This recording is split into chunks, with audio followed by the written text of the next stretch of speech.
Hello दोस्तों, कैसे हैं आप सभी लोग। आशा है सभी अच्छे होंगे। हम लोग आज बात करेंगे शिक्षण शास्त्र जो केवीएस पेडागोजी के लिए है और यह सुपर टेट पेडागोजी के लिए है, क्योंकि जो सिलेबस रहता है सुपर टेट का और केवीएस पेडागोजी का वो सेम ही सेम होता है। अदरवाइज जो भी सब्जेक्ट होती हैं वो भी सुपर टेट और केवीएस टीजीटी या पीजीटी की बात करें तो उसमें सिलेबस का ज़्यादा भेदभाव नहीं रहता है, वही चीज़ें रहती हैं। अगर आप केवीएस पेडागोजी को देख लिए या केवीएस के सिलेबस को देख रहे हैं तो उसी से आपका वहाँ पे सुपर टेट भी आपका निकल जाएगा आसानी से, कोई दिक्कत नहीं है, क्योंकि दोनों का सिलेबस बहुत ही मिलता जुलता रहता है।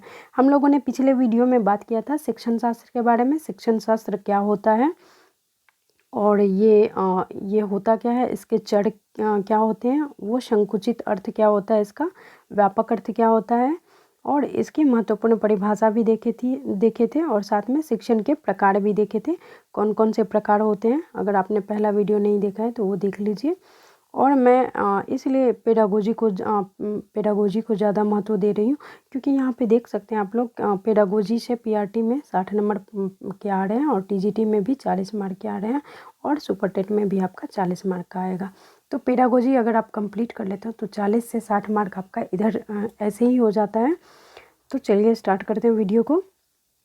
बाद बाकी जो भी सब्जेक्ट आपका बाकी रहेगा वो धीरे धीरे करवाई जाएंगी। पहले हम लोग पेडागोजी को कंप्लीट कर लेते हैं, उसके बाद क्या करेंगे, सीडीपी का जो मुख्य भाग है उसको मुख्य जो टॉपिक है उसको धीरे धीरे कवर करेंगे। बाद बाकी जो भी सब्जेक्ट रहेंगी उसको भी धीरे धीरे कवर करवाया जाएगा। चलिए स्टार्ट करते हैं। शिक्षण सूत्र। शिक्षण सूत्र, ये शिक्षण सूत्र क्या होता है, देखिए शिक्षण को अगर प्रभावी ढंग से हमको बनाना है, प्रभावी ढंग से बच्चों के सामने प्रस्तुत करना है, अधिगम प्रक्रिया को यानी कि सीखने की जो प्रक्रिया होती है उसको अगर आसान बनाना है तो हम लोग सूत्र विधि यानी शिक्षण सूत्र विधि का प्रयोग करते हैं, शिक्षण सूत्र का प्रयोग करते हैं या शिक्षण विधि कह लीजिए, उसका प्रयोग करते हैं। यह शिक्षण सूत्र है, विधि के बारे में हम लोग आगे पढ़ेंगे।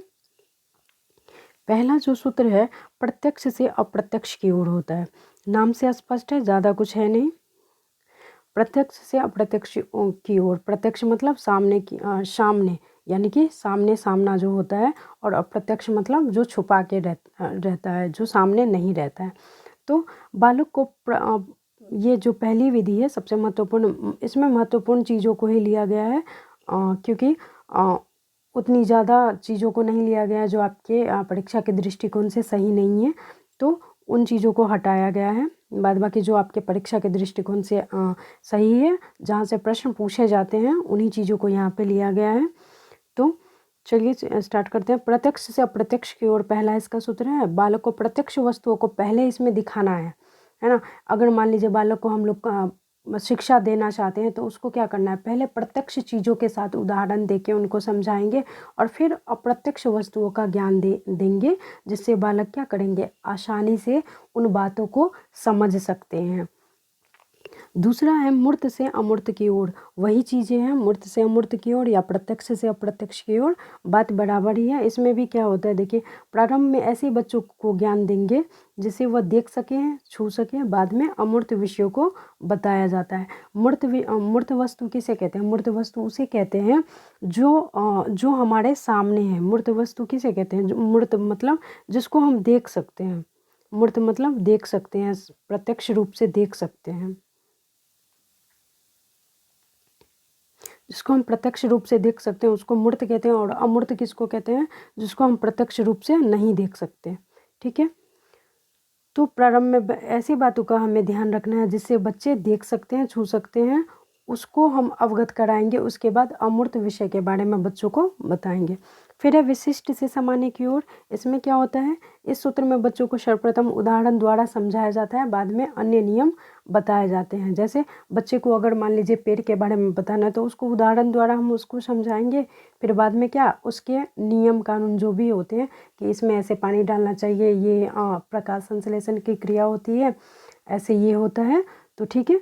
तो उसमें उस विशिष्ट से सामान्य की ओर में क्या होता है, सर्वप्रथम उदाहरण द्वारा हम बच्चे को समझाते हैं, फिर बाद में नियम बताते हैं। फिर है ज्ञात से अज्ञात की ओर। ज्ञात से अज्ञात की ओर में क्या होता है, शिक्षक को बालक के पूर्व ज्ञान जांच के आधार पर नए ज्ञान से अवगत कराया जाता है।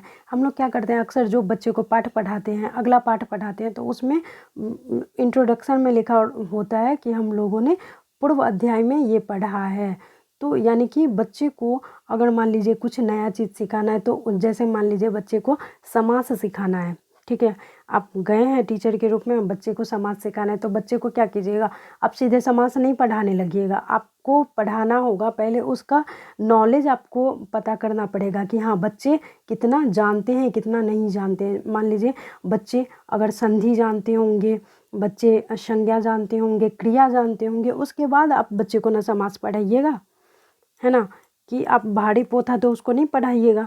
तो यही है कि बच्चे को अगर हम शिक्षक को क्या करना है कि पूर्व ज्ञान के जांच के आधार पर नए ज्ञान बच्चे में देना है, ठीक है। फिर है पूर्ण से अंश की ओर। अब है पूर्ण से अंश की ओर। इसमें क्या होता है, बालक को पहले वस्तु का संपूर्ण रूप बताना होता है, बाद में वस्तु के हर अंगों का अध्ययन करना होता है। जैसे मान लीजिए बच्चे को क्या करना है, आपको एक गाड़ी के बारे में बताना है, जैसे 4 चक्का जो होता है, 4 व्हीलर जिसको कहते हैं, तो आपको क्या करना है, गाड़ी के बारे में बताना है। एक सेकेंड, ये गाड़ी के बारे में बताना है, तो आप क्या कीजिएगा, बच्चे को सापेक्ष रूप से, उसको प्रत्यक्ष रूप से गाड़ी को दिखाइएगा, और गाड़ी का हर पार्ट यानी कि सापेक्ष रूप से गाड़ी पूरा का पूरा गाड़ी दिखाइएगा, ना कि आप गाड़ी का एक पार्ट, 2 पार्ट, ये पार्ट, ये पार्ट, यानी कि हेडलाइट पहले दिखाइएगा, पहिया बाद में दिखाइएगा, ये ऐसे। तो ऐसे नहीं करना है, बच्चे को पहले क्या करना है, बच्चे को संपूर्ण रूप पहले बताना है, यानी कि ये गाड़ी होता है, देख लो, गाड़ी का संपूर्ण रूप देख लो, है ना। उसके बाद आपको बच्चे में क्या करना है, हर अंगों का अध्ययन बाद में कराना है कि हाँ इसके ये पार्ट्स होते हैं, अलग अलग इसके ये काम होते हैं, ठीक है। तो पूर्ण से अंश की ओर जाना है, यानी कि जो भी चीज़ें बतानी है बच्चे को पहले सापेक्ष रूप से उसको दिखा दीजिए, उसके बाद उसके हर एक पार्ट का अध्ययन, गहन अध्ययन करवाइए, कोई दिक्कत नहीं है। तो वही कह रहा है कि पूर्ण से अंश की ओर। फिर है विश्लेषण से संश्लेषण की ओर। विश्लेषण से संश्लेषण की ओर। विश्लेषण से बालक को किसी बात की भली प्रकार से समझने में सहायता होती है, तथा संश्लेषण उस बात को ज्ञान के निश्चित रूप प्रदान करता है। वही बात हो गई, ये जो यहाँ पे आया है ना पूर्ण से अंश की ओर, वही चीज़ें हैं, वही चीज़ें, ये भी चीज़ें हैं।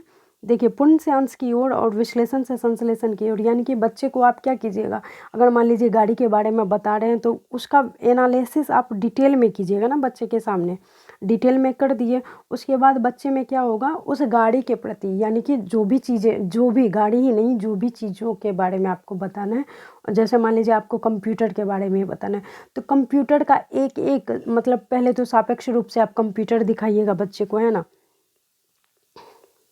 कंप्यूटर सापेक्ष रूप से दिखाइएगा। उसके बाद आप हर एक पार्ट, यानी कि इस क्या कहते हैं, सीपीयू का क्या काम होता है, कीबोर्ड का क्या काम होता है, मॉनिटर का क्या काम होता है, माउस का क्या काम होता है, ये सब चीज़ों के बारे में बताइएगा। फिर बच्चे क्या करेंगे, संश्लेषण, वो उनमें खुद ये धारणा आ जाएगी हाँ कि ये कंप्यूटर का ये काम होता है, यानी कि निश्चित रूप से उसको ज्ञान उसके बारे में पता चल जाएगा कि कंप्यूटर के बारे में, कंप्यूटर को इस हिसाब से हैंडल किया जाता है, और कंप्यूटर से हम ये काम कर सकते हैं, ठीक है, समझ गए। फिर है सरल से जटिल की ओर। सरल से जटिल की ओर, देखिए इसमें क्या करना है, बच्चे को प्रारंभ में सरल बातें बतानी हैं, बाद में कठिन बातें। जैसे कि पहले हम क्या करेंगे, पहले बच्चे को गिनती सिखाएंगे, पहाड़े सिखाएंगे, जोड़ घटाव आदि सिखाएंगे, उसके बाद धीरे धीरे कठिन बातें सिखाएंगे, ठीक है। फिर है अनिश्चित से निश्चित की ओर। अनिश्चित से निश्चित की ओर में क्या होता है, बालकों का बौद्धिक विकास क्रम अनिश्चित से निश्चित की ओर होता है। अनिश्चित से निश्चित की ओर में क्या होता है, इसमें अनिश्चित से निश्चित की ओर, बालकों का बौद्धिक विकास का क्रम अनिश्चित से निश्चित की ओर इसलिए होता है क्योंकि जो बच्चे का जो दिमागी मतलब बौद्धिक विकास होता है, यानी कि मेंटली लेवल पे वो क्या होते हैं बच्चे, किसी के बारे में मतलब उसकी निश्चित धारणा नहीं होती है, उसकी अनिश्चित धारणा होती है। लेकिन जब वही चीज़ें अगर आप अच्छे से समझा देते हैं तो हाँ उसके बारे में जो भी भ्रम रहता है वो ख़त्म हो जाता है, और वो उसमें निश्चितता आ जाती है। और फिर है लास्ट में है अनुभव से तर्क की ओर। ये अनुभव से तर्क की ओर अंत है। फिर है बालक अपने अनुभव एवं निरीक्षण से ज्ञान को तर्कपूर्ण बनाता है। अनुभव से तर्कपूर्ण यानी कि जब बच्चे को आप वो सापेक्ष रूप से क्या करते हैं, प्रत्यक्ष रूप से अनुभव करवा देते हैं कि हाँ ये ऐसे है, तो उस हिसाब से वो क्या करता है, उसमें तर्क की शक्ति उत्पन्न हो जाती है, तर्क करने लगता है और अपने स्तर से बच्चे समझने लगते हैं और साथ ही साथ जो भी उसमें डॉप्ट रहता है वो भी सही हो जाता है। तो यही था यही शिक्षण सूत्र के कुछ नियम थे, कुछ शिक्षण सूत्र थे। अब हम लोग पढ़ेंगे शिक्षण विधियों का वर्गीकरण। तो देख सकते हैं शिक्षण विधियों का वर्गीकरण। अब ये शिक्षण विधि यानी कि शिक्षण विधि तो होती है, बहुत बहुत प्रकार की विधि होती है, लेकिन इसमें आपको क्या करना है, शिक्षण विधियों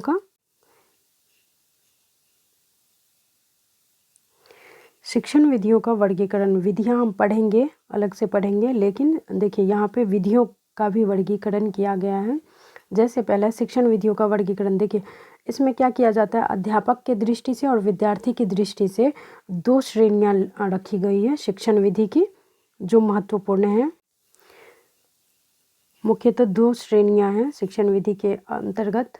मुख्यतः दो श्रेणियां कहने का मतलब इसमें ये विधियां नहीं है, ये श्रेणियां हैं, यानी कि विधियां बहुत सारी है वो हम लोग पढ़ेंगे, लेकिन इसके अंतर्गत आपको दिख रहा होगा ये अनुदेशात्मक विधि होता है। ये यानी कि अध्यापक के स्तर का विधि होता है शिक्षण विधि, और एक विद्यार्थी के स्तर का विधि होता है। आप लोगों ने पढ़ा होगा कि अध्यापक केंद्रित विधि होती है शिक्षण विधि, और कुछ होते हैं शिक्षार्थी केंद्रित होते हैं, यानी कि बालक केंद्रित होते हैं शिक्षण विधि।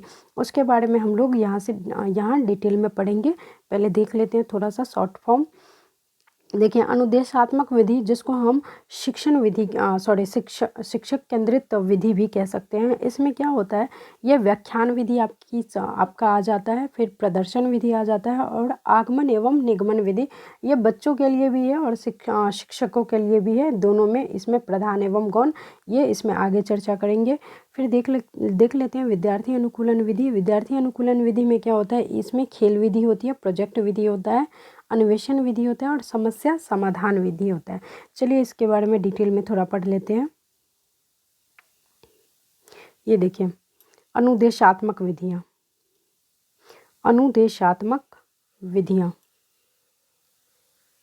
अनुदेशात्मक विधि में क्या होता है, चलिए आइए जानते हैं। अनुदेशात्मक विधि, यह देखिए अध्यापक शिक्षण के दौरान अधिक सक्रिय होते हैं, यानी कि यह जो विधि होती है अनुदेशात्मक, ये नाम से ही स्पष्ट है।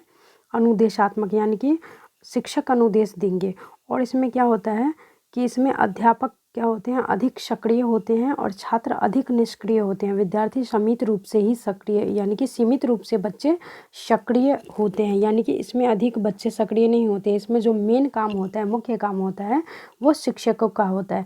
शिक्षक इसमें क्या करते हैं, बच्चों को ये तथ्यों, अवधारणाओं, सिद्धांतों के बारे में व्याख्या करते हैं, उनको समझाते हैं, कभी चित्र के माध्यम से, चार्ट के माध्यम से, प्रतिरूप यानी कि रिपोर्ट जो होता है उसके माध्यम से, या मॉडल जिसको कहते हैं, प्रोजेक्ट जिसको कहते हैं, उसके माध्यम से। इस विधि में व्याख्यान विधि, आगमन निगमन विधि, बातचीत विधि, प्रदर्शन विधि आदि आते हैं। और ये विधियाँ जितनी होती हैं वो क्या होता है, वो शिक्षक इसमें सक्रिय होते हैं। चलिए डिटेल में जानते हैं। पहला जो होता है व्याख्यान विधि, यह शिक्षक केंद्रित विधि होता है ना, और इसे प्रभुत्ववादी शिक्षण विधि भी कहते हैं।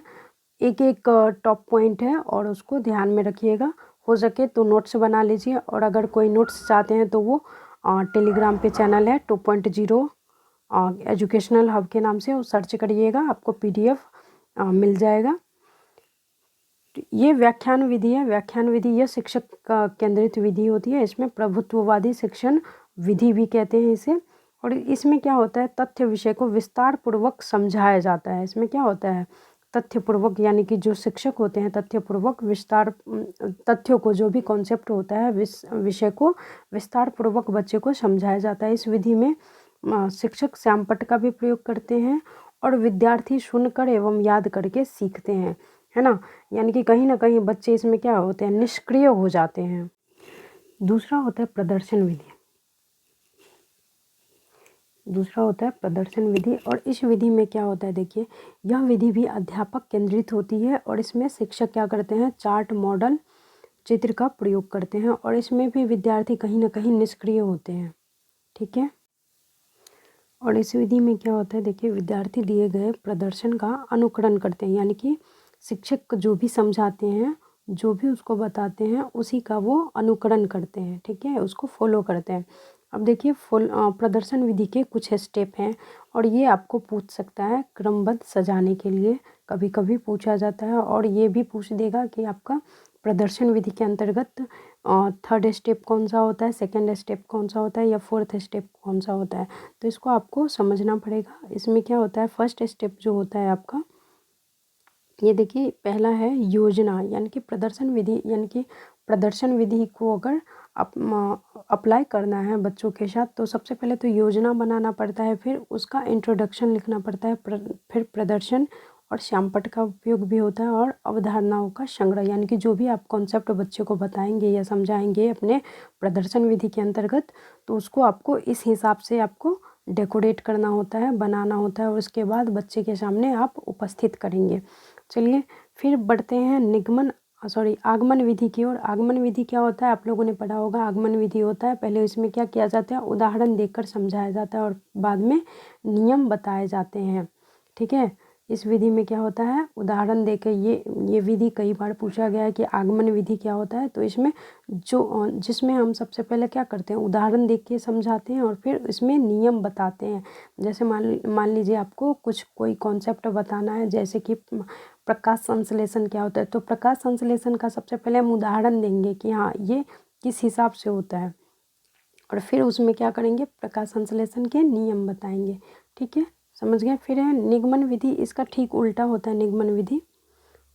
निगमन विधि क्या होता है, इसका ठीक आगमन विधि का ठीक उल्टा होता है। इस विधि में पहले परिभाषा या नियम बताया जाता है और बाद में इसकी व्याख्या करके उदाहरण को समझाया जाता है। आई होप ये सभी आप समझ गए होंगे। ये अनुदेशात्मक विधि थी। अब चलते हैं विद्यार्थी अनुकूल विधि में। इसमें देखिए क्या क्या कौन सी विधियाँ आती हैं। इस विधि के अंतर्गत पहला है विद्यार्थी अनुकूलन विधि। यहाँ पे सॉरी ये छूट गया है। इस विधि में क्या होता है, यह विधि स्व अधिगम और समस्या समाधान पर केंद्रित होता है, यानी कि इसमें बच्चे कहीं ना कहीं बाल केंद्रित होगा। यह क्या होगा, यह विधि होगी बाल केंद्रित, यानी कि विद्यार्थी केंद्रित होगा। और इसमें क्या करता है बच्चा, विद्यार्थी अपने दैनिक जीवन की वास्तविक समस्याओं को हल करना सीखता है। विद्यार्थी समस्या की पहचान करता है स्वयं से और प्रायोगिक समस्या समाधान भी ढूंढता है, समाधानों का उपयोग करना सीखता है तथा संभावित सबसे उत्तम हल निकालने का प्रयास करता है। मैंने कहा था ये विद्यार्थी अनुकूलित विधि नाम ही है। तो इसमें क्या होगा कि बच्चे स्वयं करके सीखेंगे। ठीक है, देखिए इसका पहला विधि क्या होता है, पहला है खेल विधि। पहला क्या है, खेल विधि है। खेल विधि में क्या होता है, खेल में बच्चे का क्या होता है, शारीरिक विकास होता है, संज्ञानात्मक विकास होता है, सामाजिक और भावनात्मक विकास भी खेल ही करता है। इसीलिए बच्चे को कभी भी खेल से रोकना नहीं चाहिए। लेकिन हाँ ये इसकी भी लिमिट होती है, यानी कि खेलने का समय भी आप निर्धारित कीजिए बच्चे का और पढ़ने का समय, यानी कि सब कुछ का उसका टाइम टेबल होना चाहिए, उसके अकॉर्डिंग होनी चाहिए। क्योंकि खेल से क्या होता है, बच्चे का शारीरिक, संज्ञानात्मक, सामाजिक और भावनात्मक विकास उससे होता है। और खेल और कार्य, देखिए खेल और कार्य भिन्न होते हैं।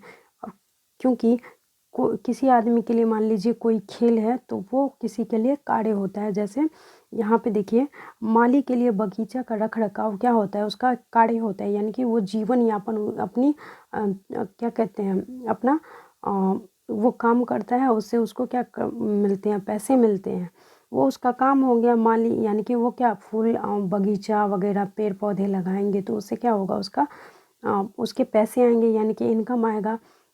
और वही कार्य अगर आप किसी बच्चे को या युवा विद्यार्थी को दीजिए तो वो खेल समझेगा, है ना।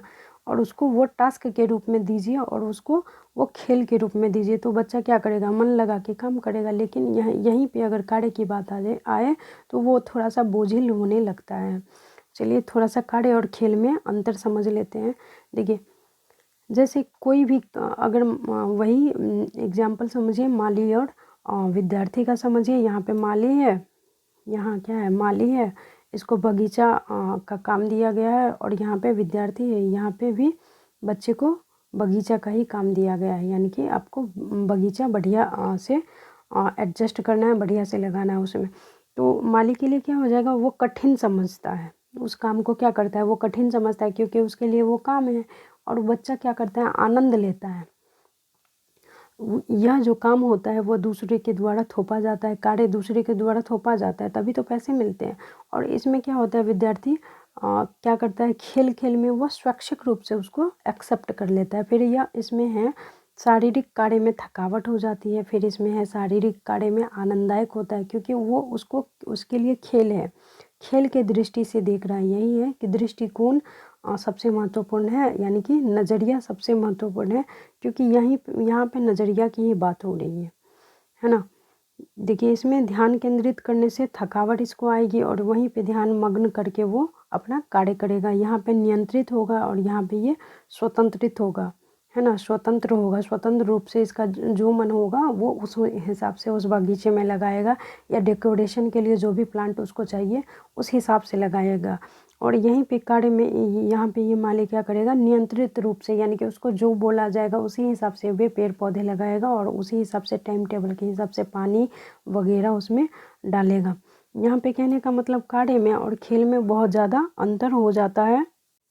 अब दूसरा है प्रोजेक्ट विधि। दूसरा क्या है, प्रोजेक्ट विधि है। प्रोजेक्ट विधि को समझते हैं, ये क्या होता है। देखिए, इसके जनक कई बार पूछा गया है, आपका सीटेट का एग्जाम हो, केवीएस का एग्जाम हो, या सुपरटेट का एग्जाम हो, बहुत बार पूछा गया है, तो इसको याद रख लीजिएगा कि प्रोजेक्ट विधि का जनक कौन है, विलियम हेनरी किलपैट्रिक। आपका किलपैट्रिक ही दिया रहे तो ठीक है, उसको ही सेलेक्ट कर लीजिएगा, कोई दिक्कत नहीं है, ठीक है। William Henry Kilpatrick, Henry Kilpatrick, इन्होंने इस विधि में क्या बताया है, इन्होंने इस विधि को शैक्षणिक विधि बताया है, और विद्यार्थी व्यक्तिगत रूप से छोटे समूह में वास्तविक जीवन की समस्या का विकास करता है और विश्लेषण करता है। यानी कि बच्चे को प्रोजेक्ट मेथड का नाम सुने होंगे आप लोग, नहीं दिया जाता है बच्चे को प्रोजेक्ट, इस काम पे प्रोजेक्ट आपको करना है, काम करना है, और इस पे ये आपको स्वयं चीज़ें बनानी है, कॉन्सेप्ट। हाँ, भले इसमें क्या करते हैं शिक्षक, थोड़ा सा मार्ग प्रदर्शित कर देते हैं, मार्ग थोड़ा सा बता देते हैं, और वो उस हिसाब से चीज़ों को दे देते हैं कि हाँ ये ऐसे आपको करना है। बाद बाकी प्रोजेक्ट विधि में क्या करते हैं, बच्चे समस्या समाधान स्वयं करते हैं और विश्लेषण भी स्वयं करते हैं यहाँ पे, इसीलिए इसको प्रोजेक्ट विधि को बालक केंद्रित ही माना गया है। देखिए, एक प्रोजेक्ट का कार्य एक क्रियाकलाप के रूप में बच्चे लेते हैं, इसका कुछ प्रयोजन होता है, यानी कि निश्चित एक उद्देश्य होता है प्रोजेक्ट बनाने के पीछे। फिर इसका प्रयोजन सामाजिक और वास्तविक परिस्थितियों में किया जाता है। और प्रोजेक्ट के भी मुख्य चरण होते हैं। पहला होता है एक परिस्थिति उपलब्ध कराना, यानी कि जो भी प्रोजेक्ट बन रहा है उसकी परिस्थिति, यानी कि वो कौन से सब्जेक्ट पे बन रहा है, उसका कोई ना कोई थीम होना चाहिए, उसकी फिर परिस्थिति उपलब्ध कराना, फिर है समस्या का चुनाव करना, वही थीम को सेलेक्ट करना कि कौन से थीम पे वो प्रोजेक्ट बना रहा है, फिर उसका प्रयोजना बनाता है, प्रोजेक्ट की योजना बनाता है, प्लानिंग करता है, फिर है क्रियान्वयन करना, क्रियान्वयी करना, यानी कि उस पर वो काम करता है, और फिर अंत में जाके ये सारी चीज़ों को पूर्ण कर लेता है। फिर क्या करता है, मूल्यांकन करता है कि उसका जो प्रोजेक्ट उसने बनाया है वो कहाँ तक सही है नहीं है, उसके बाद वो टीचर के देखरेख में उसको पूर्ण कर लेते हैं। फिर है अन्वेषण विधि। देखिए, अन्वेषण विधि है, इस विधि को ह्यूरिस्टिक मेथड भी कहा जाता है। ह्यूरिस्टिक मेथड, अन्वेषण विधि को खोजबीन मेथड भी कहते हैं। खोजबीन विधि, खोज विधि, अन्वेषण विधि, बहुत सारे नामों से जाना जाता है, इसको भी आप याद रखिएगा क्योंकि ये भी महत्वपूर्ण है। अन्वेषण विधि बहुत महत्वपूर्ण है और प्रोजेक्ट विधि भी बहुत महत्वपूर्ण है, याद रखिएगा। देखिए, ह्यूरिस्टिक मेथड भी इसको कहा जाता है। ह्यूरिस्टिक शब्द ग्रीक शब्द के ह्यूरेशिया शब्द से लिया गया है। ह्यूरिस्टिक शब्द कौन सी से लिया गया है, ह्यूरेशिया शब्द से लिया गया है। और इसके जो इसका जो अर्थ होता है, क्या होता है, पता लगाना या खोजबीन करना होता है, ठीक है। इसका अर्थ क्या होता है, पता लगाना या खोजबीन करना, इसको ध्यान में रखिएगा। इसके जो जनक हैं, यानी कि अन्वेषण विधि के जो जनक हैं, यानी कि जो देने वाले हैं, आविष्कारक हैं, प्रोफेसर हेनरी एडवर्ड आर्मस्ट्रॉन्ग है, ठीक है। कहीं कहीं आपको दिया रहेगा आर्मस्ट्रॉन्ग, तो वो नील आर्मस्ट्रॉन्ग नहीं समझ लीजिएगा जो चांद पे पहला कदम रखे थे, ये अलग हैं, ये साइंटिस्ट हैं। Professor Henry Edward Armstrong. आपको ज़्यादातर यही नाम मिलेगा, आर्मस्ट्रॉन्ग ही सीधे लिखा रहेगा। तो अन्वेषण विधि के जनक आर्मस्ट्रॉन्ग है। इस विधि का प्रयोग क्या होता है, देखिए इस विधि का प्रयोग अधिकतर विज्ञान और भूगोल की वस्तुओं को समझाने में होता है। इस विधि में भी बच्चे स्वयं वस्तुओं की खोज करते हैं और खोजकर्ता तथा आविष्कारक का स्थान लेते हैं, यानी कि इसमें भी बच्चे को ही सबसे ज़्यादा महत्व दिया गया है। ठीक है, फिर विद्यार्थी से फिर विद्यार्थी से अपेक्षा की